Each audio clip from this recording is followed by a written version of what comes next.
to slam the Northeast with snow. We're tracking it. The escalation in the Middle East, the U.S. drone strike in Iraq, killing the leader of an Iranian-backed militia. It comes a day after the blasts in Iran that killed dozens. The terror group now claiming responsibility. The new batch of court documents related to convicted sex offender Jeffrey Epstein just unsealed. The high-powered names being revealed and the fallout. The shocking moment in the courtroom, a defendant leaping over the bench and attacking the condition and the new charges that man faces. Yeah, holy cow. Popular weight loss drugs easier, how it works, and the wow, he took a flying leap.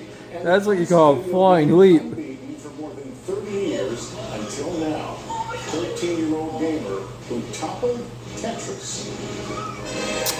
This is NBC Nightly News with Lester Holt. Okay, so good evening and welcome. Today, a new year brought back a haunting bane of the past as another school shooting left a community grappling with sorrow and unspeakable loss. Authorities in the small town of Perry, Iowa say a 17-year-old student armed with a shotgun and a small caliber handgun shot and killed a sixth grader and wounded 4 other students along with a school administrator.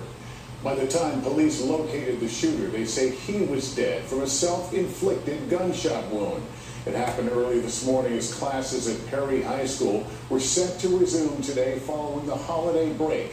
The thoughts of the new semester quickly turned to thoughts of survival. Students running from the sound of shots, barricading themselves in classrooms, waiting for the horror to end. NBC's Vaughn Hilliard is there tonight with the latest. Tonight, horror for students on the first day back from winter break.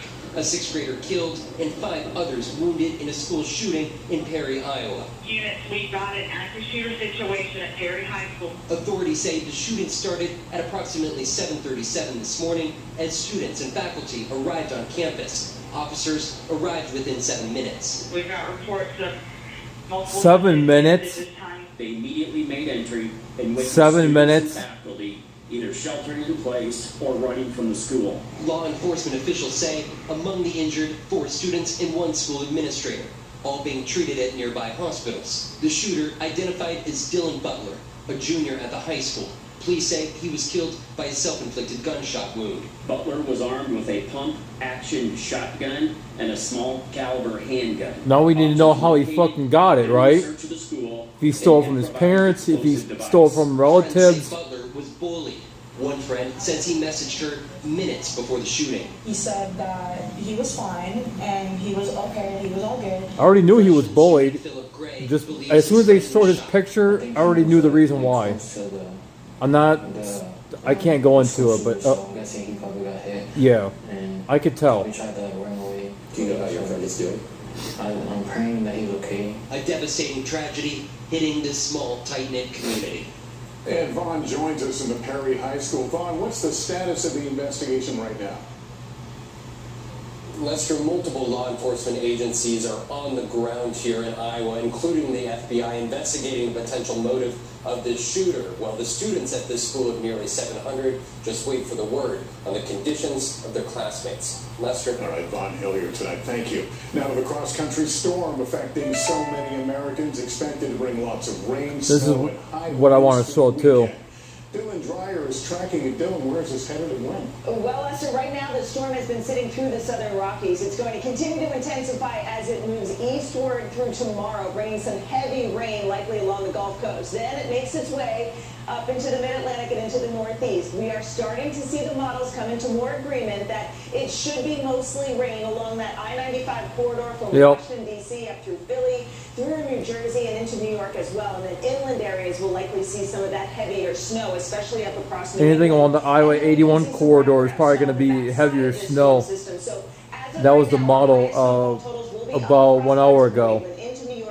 Anything east or west of the 81, it's going to be the heavier snow, and anything, All right, Dylan, thanks very much.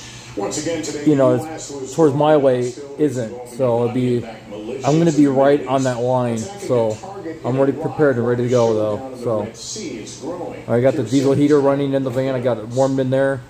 I'm gonna go into a parking garage tonight, and I only have to drive a few miles. The Chevy Chase. Gonna sit inside Starbucks and just use a laptop, and wait for a couple friends to show up, you know. And then I'm gonna head to Virginia after that, and then I'll have to drive 36 miles or so to get to where I really need to be.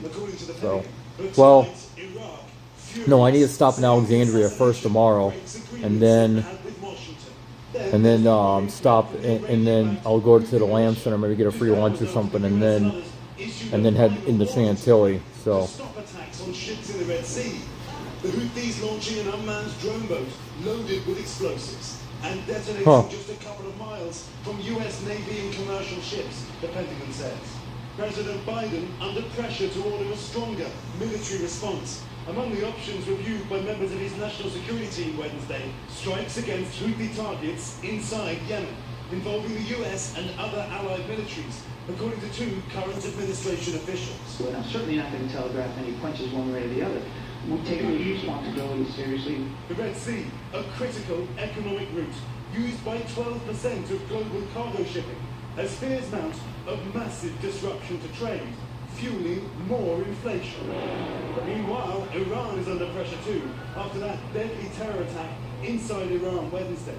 ISIS tonight claiming responsibility. And there are fears of an escalating regional conflict here in Lebanon too. Today, Hamas holding the funeral of a leader assassinated this week in a drone strike at a Hamas office in Beirut. Israel not publicly saying it was behind it, but has promised to hunt down Hamas leaders after the October 7th terror attacks. Tonight, Secretary of State Blinken is heading to the Middle East. He'll make 9 stops in a week on a difficult agenda, reducing those regional tensions and deterring the Houthi attacks in the Red Sea. Lester. All right, Kirsten, thank you. Tonight, more newly unsealed court documents just released involving accused sex trafficker Jeffrey Epstein.